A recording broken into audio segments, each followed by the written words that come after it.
Hello, welcome to the third episode of Golden Horde News and the first ever episode of Meet the CEO, where we have fascinating conversations with CEOs of all the corporations from the Alliance. I'm your host, the Big Blue Boat, aka Neon Poison. Thanks for joining us. Today, our special guest is the founder and CEO of the Golden Horde Alliance, Mr. Bojangles. Hello. How's everybody doing? Thank you, the Big Blue Bloat, for having me. Cheers. I have a glass too. Yeah, bring it on. It's Friday. We got to enjoy ourselves. Mm-hmm. Yes. So let's get to the questions. Yeah, let's do it. Let's talk about real life. What was your life like before EVE Online? Oh, man. So this is an interesting time for me. So I've worked in sales, so my day-to-day has always been hectic for years. But this game kicked off at a very interesting time, being that I recently got engaged. I recently got thank you very much. I recently got a dog. So I've got an English cream golden retriever who's 14 weeks old and tearing up the house. And it just seemed like a perfect time to kick off a video game empire and conglomerate and add on to that workload. So I would say things were busy beforehand. Things are certainly a lot more hectic now, but I'm a busybody, and it's more fun to always have something to do. So I'm definitely enjoying it, but it has added another layer to an already busy time. So while a lot of people might be resting on their haunches, or things might be slowing down with COVID, it certainly feels like things have sped up quite a bit over here. Yeah. I can't imagine. I remember when I was getting ready for a wedding and everything. It's crazy times. So we're talking about life before you. So you played EVE Online before, and a little bit. Yeah, a little bit. Want to share with us some? Yeah, for sure. So I would tell you that when I was in college, I had to do summer classes because I had too much fun during the regular semester, and I had to pay that price.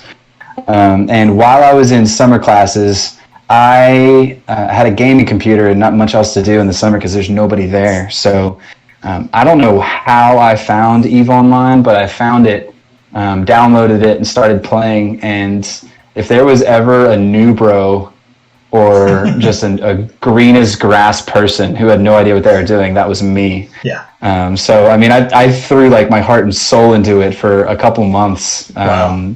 Had no idea what I was doing. I think I was in a low sec corp at the time. Yeah. People were super helpful trying to teach me how to play. I was terrified of nullsec. I didn't understand the concept of watching out for gate camps, and I was losing ships all the time. Yeah. But just like the sheer scope and the possibilities of that game, like, gave me a bug. Yeah. And I have always sat there and wanted to be able to come back and actually get into that game. Because when summer ended, I had to move on and get back to class and back to my life. And the EVE game fell aside. I gave somebody my account. I can't remember what the guy's name was, but he was super helpful. He was like my mentor, yeah, spirit guide.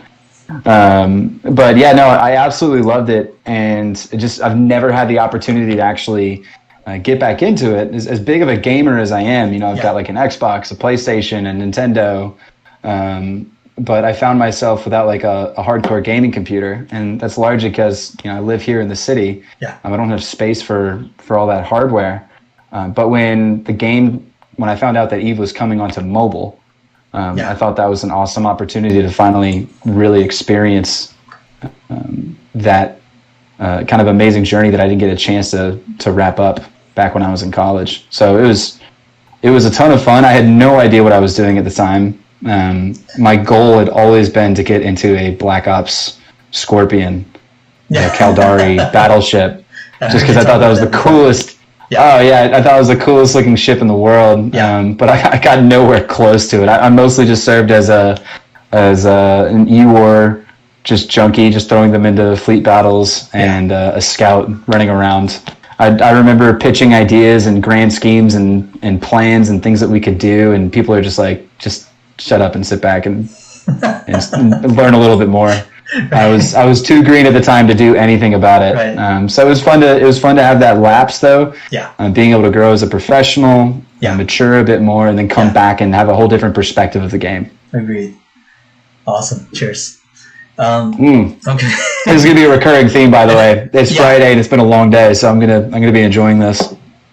For anybody who's asking, this is Jefferson Bourbon. Jefferson Bourbon is listening right now. This is some free advertising. Awesome. Hey, better send me a glass or a bottle. Yeah, absolutely. Yeah. Okay, let's move on to the next topic. I know the core of Valhalla came from this game called Stellaris, and I'm sure you have some stories to tell us about that. So Stellaris is a result of COVID.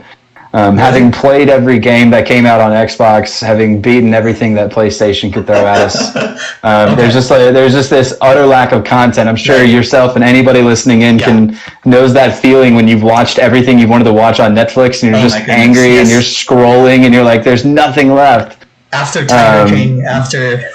Oh yeah, exactly.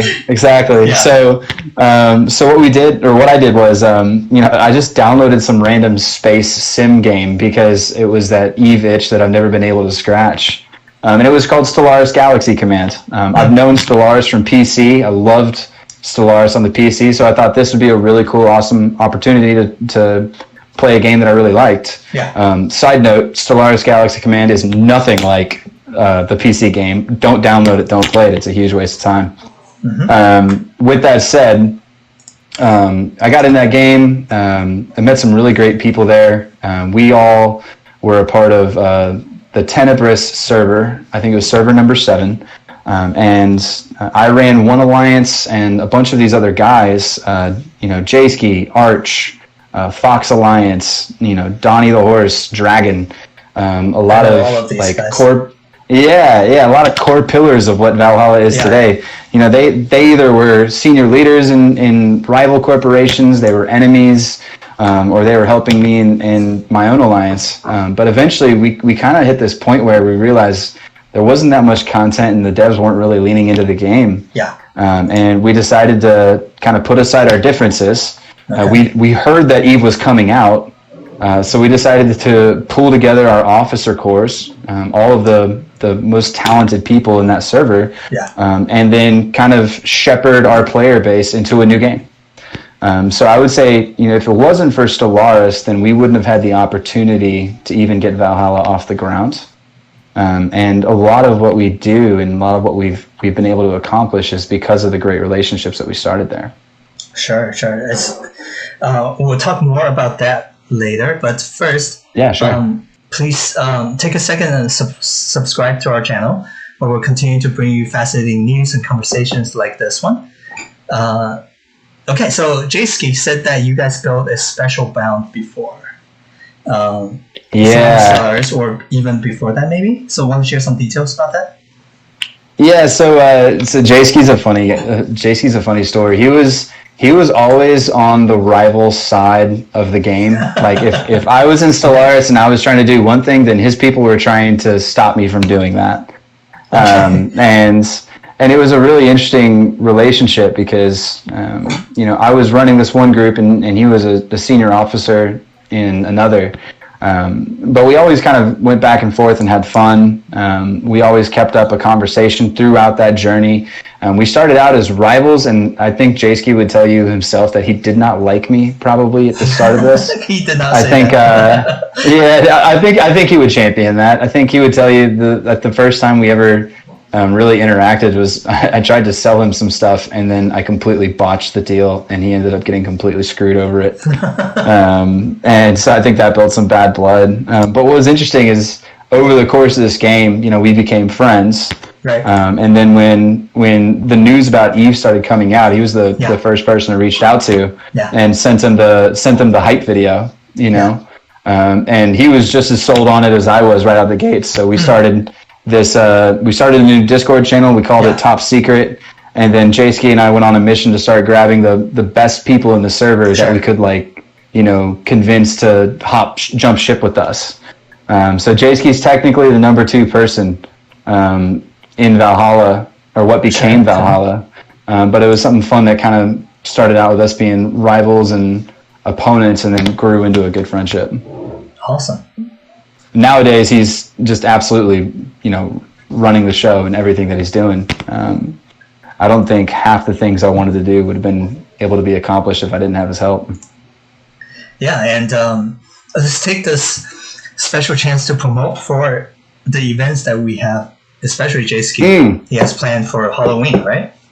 Hordeoween, yeah, let's talk about that. So Jsky always has his eye on the ball and the thing that's most important. And I think right now, if you look at the Golden Horde, if you look at Valhalla, if you look at the state of the game, content is something that we're all looking for, right? Yeah. So Jsky has got an awesome schedule put together starting on this coming Monday. Yes. And it's going to be centered around, doing raffles, pumpkin contests, Halloween outfit contests. Yes. There's going to be a great opportunity for anybody in the Golden Horde who's listening to this. Jsky's asked me to hop in my ship and then hide somewhere in our space. Yes. And then apparently everybody in the Golden Horde is going to come try to kill me for money. So that'll be fun. Yes. And then we're going to be doing things like big battle royales. Yeah. Try to see how many people we can get in one system, just duking it out, and then winner takes all type scenario. So yeah, he's got a great slate of content set up with Hordeoween, and we're super excited to see that come to fruition. For sure.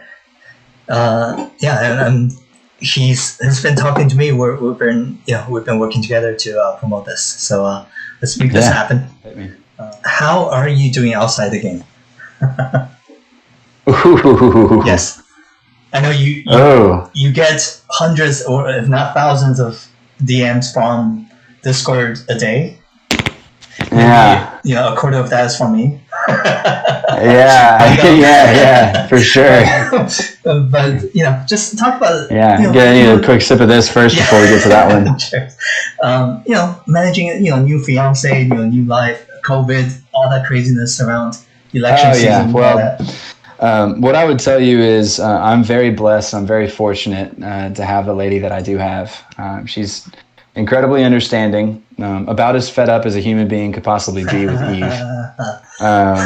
But she's out in the room right behind me taking care of our golden retriever, and this just rambunctious puppy by herself so that I could do these types of calls, all the late nights that I have to walk out and have conference calls with, friends and rivals and so on and so forth. She lets me take care of my business. But I would say it's definitely a challenge. When you look at COVID-19 and the change to your work schedule, and you look to your friends and work plus video game work, we could call it. Yeah. It requires an evolution in time management. Yeah. Which is something that's always been a weakness of mine. And this is hopefully a good learning opportunity to get better at it. I think I've improved a little bit, and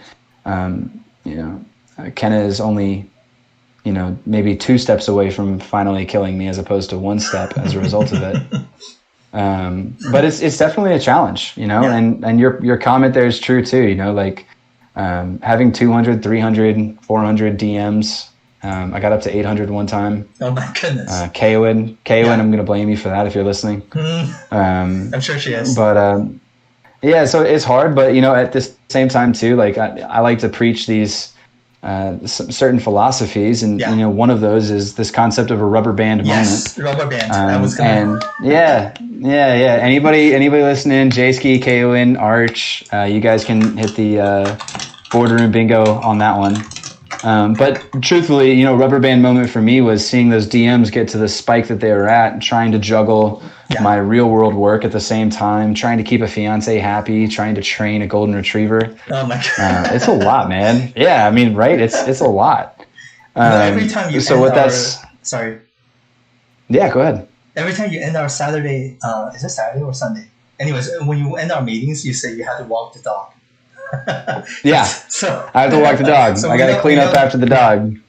Yeah, it's busy, but I'll tell you, it forces evolution, right? Like the definition of insanity is doing the same thing over and over again and expecting a different result. So change is needed.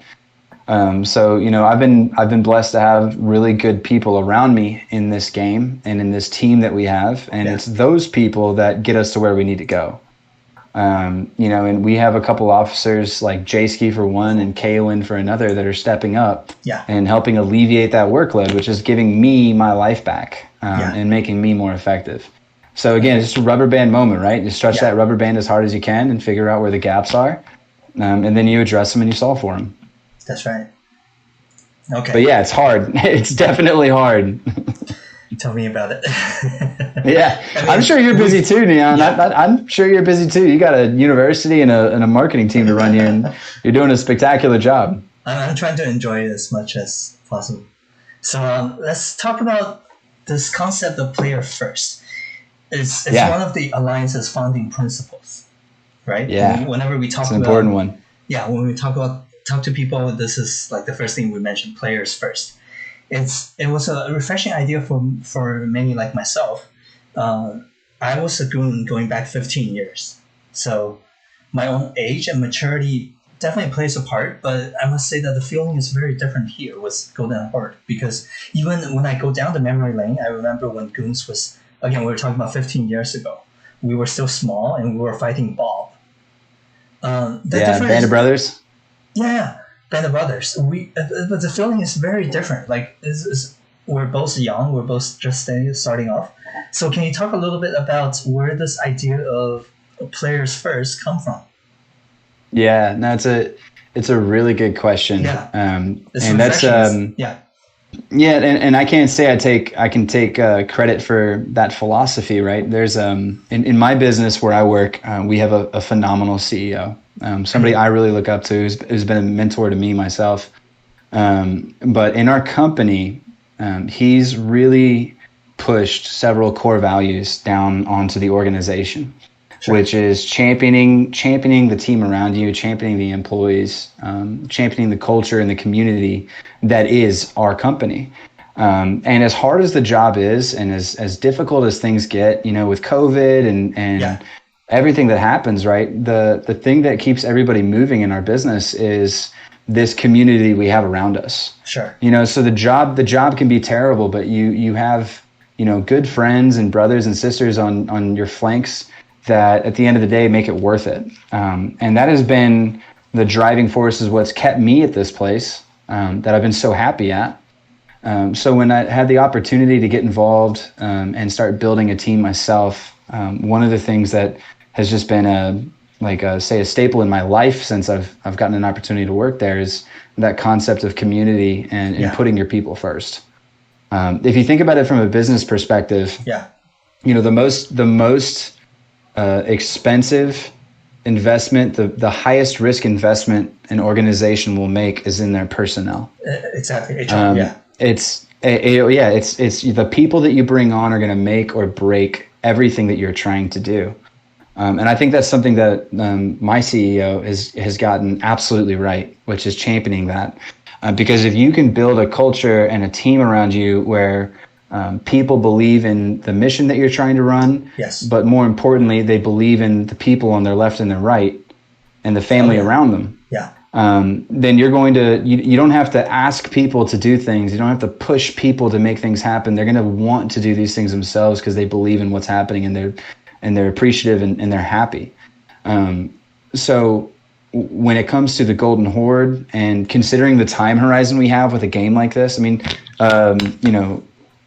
Neon, how long? I know I'm supposed to call you the big blue boat. But I'm going to call you the big neon poison boat. So how long has Eve been running up to this point?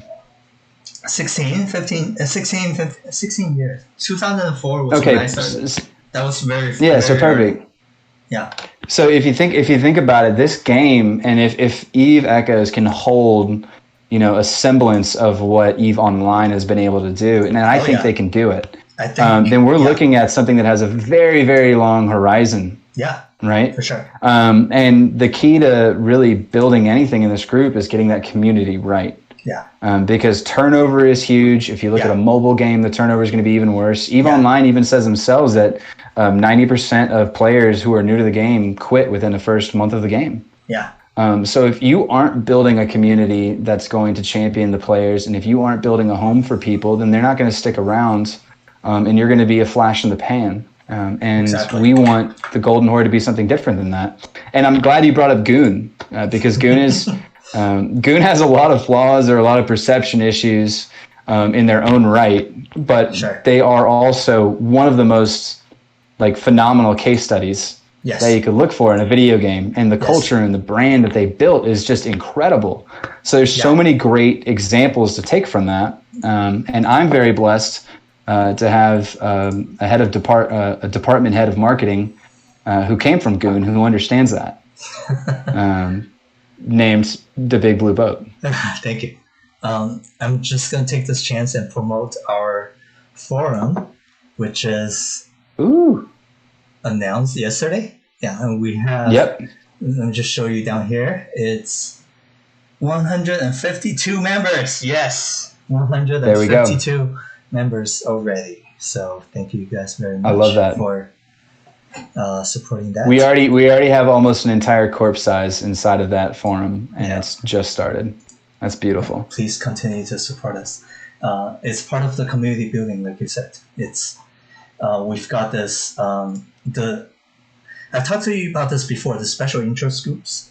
One of them is military groups. We have right now 4 ex-military Marine Corps and just U.S. Coast Guard, military veterans who are connecting through us. I think that's part of community building, right? We want to help people who are in different groups who may not have other ways of knowing each other to know each other through us. I mean, that's huge, right? That's community building. So that's what. And there's so much more than just playing Eve Echoes. You know, you can log in and you can blow up spaceships and you can mine rocks and whatnot. But so much of the experience is from the community around you. You know, and that's what brings people back.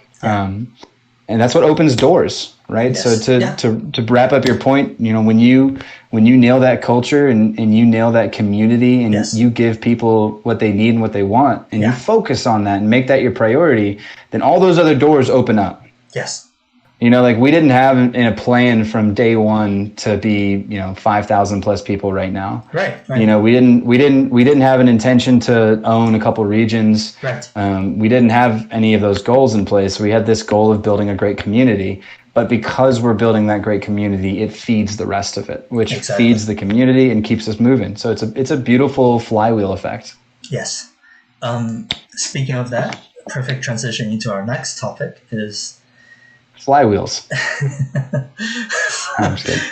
Let's talk about the early days of Valhalla. How did we build this? How did we make this happen? It feels like ages ago, but for us, maybe because we do so many things. But it's really only been 2 months. So, what was the biggest struggles for you, and how did you overcome it?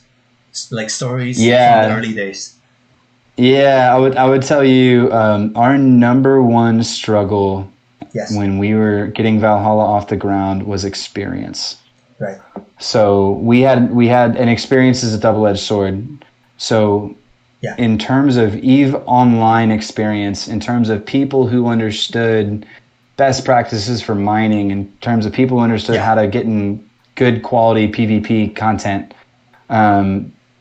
we're a blank slate. We're coming from another game. We're a lot of people that really enjoy this type of stuff, but we didn't have 10 years experience on that world. So you think about the concepts of launching an ore buyback program, figuring out how to get industry running effectively. I mean, you're looking at a game that is, in all intents and purposes, a business simulator. Yeah, here's an opportunity to build a country and every variable that might impact it. So to do that, it's crazy. to do that, it is incredibly difficult. And I think that would have been our biggest gap, our biggest challenge. From an internal perspective. From an external perspective, we were very small. We were 30, 40 people a month away from the game. We got up to 150 people before the game launched. And, that's when you start seeing the Gen Feds and the OP4Ss of the world trying to be like, hey, come join our group. And we held our ground saying like, we want to trailblaze our own path. Yeah, we want to trailblaze our own path. Okay. I'll never forget Doomsy, I think it was, the prior executive of OP4S, Okay. I think during the recruitment process, I asked him, why should we join OP4S? Like, what is the thing about it? And he basically told me, like, we've already accomplished everything. Like, we have everything figured out. All we ask for you is loyalty. And I was sitting there being like, I've never felt like I've spoken to Xerxes before, but if I was speaking to Xerxes, then this is exactly what it would have felt like.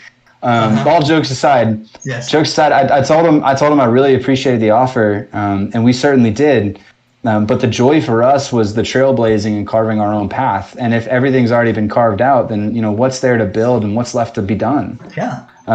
So we took on the risk of having all of that inexperience, and I don't think we would have made it if it wasn't for all of the quality officers and the players in the team that just grabbed that bull by the horns and figured it out. Scorn, our head of industry, is an absolute monster at this. Like, I can't think of a better person. Honestly, he could do anything. Yeah, he could lead the corp. He could lead the alliance. He could lead the military. But he's in industry and he's knocking it out of the park. Yeah. Aubriel with finance, with planetary resources, like those. It's almost belittling even to say those things because she's got her hands in everything because she doesn't like to swim in her lane. And I had made the mistake of asking her to not swim in her lane. And I learned the lesson very quickly that I just need to get out of her way and let her get to work. And she does a phenomenal job. And like the other people that I've said, Jsky, Arch, Fox Alliance, Donnie the Horse, Dragon, right? Like Dragon, the spiritual leader of our military, right? Yeah. These are all people, a lot of them have no experience in the game, but they're good at managing. They've got initiative. They're leaders in their own rights. And if it wasn't for them, we wouldn't have been able to figure this out. I would have just been yelling into a bullhorn and getting nowhere with it. So I think experience was our number one issue. Yes. Being small was another major challenge. The team around us solved the inexperience issue. Yes. And then in regards to being small, we were fortunate to pick a territory and pick a region and have a long-term goal. Yes. That apparently was counter to everybody else in the game who wanted to go move down into the south. Yeah. So we've had room to breathe, and that's given us time to grow. And I want to give a quick shout out to Excoundrel, who, we're super blessed to have him on the team. But his recruiting prowess, his recruiting prowess just lit a fire underneath this organization. And thankfully we've been able to live up to the expectations of what people were hoping to get involved with, right? So it's just an awesome opportunity where a lot of little things come together at the right time, and that got us up to the point where we are now. A quick take on Excoundrel. Thank you so much for Excoundrel for helping us. I was, in case you didn't know, I was a recruitment officer before, and I can say that more than 90% of our intakes applicants were Excoundrel people. Excoundrel's videos, yes. Yeah. And I think we also should take a moment and pause and reflect on our lost brother, Captain Benzie. Him too, yes. Still family. Yes, yes. A wonderful guy, but his role in the Alliance has just had a tremendous impact on our brand and our impact. For sure. So him and Excoundrel, Captain Benzie, and then now just giving a quick shout out to Neon Poison over here, the Big Blue Boat. Who's got this tremendous marketing team running, and all the people inside of it who are just absolutely killing it. So it's a lot of great things coming together. Thank you. You're a bit early to the shoutouts, but I appreciate it. You kind of have to live up to it now, right? Like, it's got to happen. I need to do a special shout out to Alb, since you mentioned her a couple minutes ago. She's been, like you said, running the PI program, and the other thing is that she called you a 16-year-old because of your choice of our famous or infamous character name Valhalla 69. She keeps going back to that. She's like, because Bo is 16 years old, so Bo related this tune called Valhalla 69. Yeah. Just a little. Yeah, that was a decision I made late night one day that I probably should have thought a little bit more about. But just like many things that I do inside the Alliance, I do a lot of things, inside of the corporation, I do a lot of things to mess with Scorn because he's so serious and he's so angry all the time. And I want to try to make him laugh or have to put up with something that's goofy. So knowing that he was going to have to interact with this entity all the time and that was going to be his responsibility to a degree, I decided to give it a very goofy and childish name. And that made me laugh. And that's probably not the most mature thing I've ever done. But Ob's definitely right. I am certainly a man-child in many regards. Okay, coming down to the end of the broadcast here. A question that's been on the mind of many, maybe just me, but are you running for public office someday? It doesn't have to be the president. It could be like local office, school board, anything, public office. Yeah, I'll tell you, I'm passionate, just utterly passionate about business and business principles and business philosophy. That's the world I come from. That's the world that I want to continue to grow in. And politics and yeah, cheers to that for sure. But politics has like one of my favorite things in the world, which is like public speaking and being able to engage with people. But at the same time, the politicking is just it's unproductive. Right. I'm all about efficiency and trying to get things done. And it's a funny question. It's a funny comment. But what I like to do is my dream and my goal is to be able to replicate what's going on in this wonderful community, and be able to put that into a business and an organization that's actually going to help me generate money to feed my fiance and my dog. And I think politics just isn't something that I care too much to get too involved in. But it depends. If Donald Trump's running for his 14th term and we're not too happy with it, then maybe I'll throw my name in the ring. Yes, he joked the other day about running for like another 12 years. Yeah. So our ratings, by the way, just got completely blasted now that we said that out loud. Yeah, we can't post this anywhere now because now the Golden Horde is politically charged. So I have to say Biden 3 times, Biden, and now we're safe. Now we're even. Now we're fair. Yeah. We can talk about English politics. I'm happy to talk about what's going on in Turkey right now. We need to bring in Excoundrel for that. That's for the next episode. So guys, another chance for you to subscribe to our Golden Horde News channel, where we interesting conversations with interesting people like Mr. Bojangles and Mr. Excoundrel coming up. And we started a new one called Drinking with Bo, and we'll just cover just everything under the sun, and I'm 100% for it. Let's do that. I'm all for that as well. Yes, and then you can be the host of that, and then I'll be drunk, and then I'll be. We'll take the most important people from Eve Echoes. Yes. And we'll force them to drink for like over an hour, and then once we hit that point, we'll just ask the hardest questions and see what happens.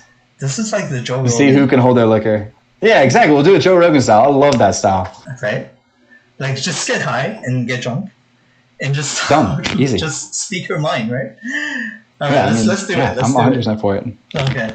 Well, meanwhile, we're still talking about the Alliance, and we're almost done. Yep. Again, shout out to Dragon, Mr. Dragon. He's been extremely helpful. He's been helping us with the university. He's been teaching the gate camping, station camping classes for a couple of weeks since we launched. So shout out to him. You won't find a more dedicated or hardworking person in this entire family than Dragon. Yes. I mean, it's that guy is as committed and dedicated to this mission that we're on. And he's a phenomenal guy. Dragonborn and 7 Dragonborn. Love you, bro. Yeah, love you, bro. Okay, so let's try to wrap this up. And then you say you have to go, but I got a hard stop in 5 minutes. I'm sorry. So we've done a lot. I joined 2 months ago, almost exactly 2 months ago. We've been through so much. And where do you see us in another 2 months? Oh, it's a good question. Yes. I wouldn't want to jinx what we're working on. Okay. I really don't want to jinx what we're working on. That's okay. But I think if I look at the people that we have, all of the partners that we have in this family, that are so involved and so engaged, our senior partners who are just throwing themselves in every single problem they possibly can. I mean, we have challenges. We have a litany of issues that we got to sort through, just like anybody does. Yeah. But what makes me so excited is that we just have such high quality people, like truly like ethical and driven human beings that want to see something amazing happen here. I don't know necessarily what 2 months might hold down the road. Do we sit here inside of Cache and Geminate and do we just build the happiest and best community in the game? Do we take over the entire north or move to the south? Does GenFed invade us with 6,000 raging people and knock us out of the game? Who knows? I think what matters. I think what matters is focusing on the people and the players, and making sure that we have the infrastructure and the mindset ready to tackle whatever problem that comes our way. I can't plan for what I don't know, but I can make sure that this family has the mindset and the will to be able to solve whatever problem comes our way. Obviously, my hope is to see this, grow and become, one of the best gaming communities in any game ever, right? I want to see us have a brand that people recognize for gamers anywhere, right? Like Goon's recognized. If there's anything that I could ask for, I would say I care a lot less about taking 2 or 3 more territories as I do about people finding us on Facebook and talking about just how cool it is to be part of the Golden Horde. Yeah. That's what I care about. But I don't know. I'd like to see it continue to grow. I know we could open the doors and we could double our size, in a week if we wanted to.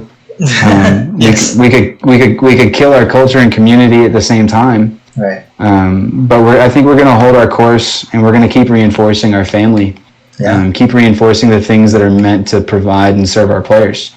And if we succeed in doing that, then whatever we're doing in 2 months should be very exciting, and we should have a very bright future. Cheers to that. Well, you almost timed it perfectly. I'm very close to the end of my drink. Yeah, well done. I'm done. Yeah, you killed it. But well done. 2 more questions. Yeah, hit me. Speed round. Yeah. Surprises. Any surprises for us? Surprise announcements, surprise news? I wouldn't say we have any surprises. Okay. I think there's an opportunity for growth here in the near future that we need to get ready for. Sure. If we're going to grow, then we also have to focus on stabilizing. Yes. I think there are a couple of people who are really good performers in our organization that are partners that need to be moved into senior partners. Yes. I'm not going to say who they are yet because I'm going to create a whole litany of problems if I do. But I think we're looking to make moves to bring some more people up into the senior partner council soon. And then I'm quitting the game and I'm walking away next Tuesday. What? So, yeah, no, I'm kidding. No, we're good. I think we have to cut it out. Yeah, I will still be here. Awesome. Yeah, so we'll keep that. Shoutouts. Final words for the audience. It could be addressed to our members or to be even other alliances or even potential EVE vets who are thinking about trying Echoes. Yeah, I would just say to anybody who's listening and watching right now, I appreciate you making time to sit down and listen to the two of us talk. I hope what you've heard and what you've seen here is that we're super passionate and excited about what we're building. We like to have fun, enjoy ourselves as we talk about this, and I think that culture's carried over to our community. And then, if we're looking at any of our players, I think the key theme that I would just carry back over to everybody is just lean in, get involved. If there's a hole, fill it. If there's an opportunity that you think that you can help the team out with, speak up. We're all about trying to build this community, and to do it, we need good people. And I guarantee you, I have enough projects and challenges, and this alliance has enough things to work on that we certainly can find a place and a role for anybody that wants to get involved. All of this is honestly like the coolest experience I've gotten to go through myself, considering that none of us are getting paid to do this. Exactly. If anybody has an idea about how to get us all paid and turn this into something that we can monetize, hit me up. But I love the fact that we have such a community that's doing this for enjoyment. Yes. And I just hope that we can continue delivering on that. That's my only hope and goal, is that we can continue building on what we've already done. Awesome. Cheers, and I'll finish my drink to wrap this up. Skål.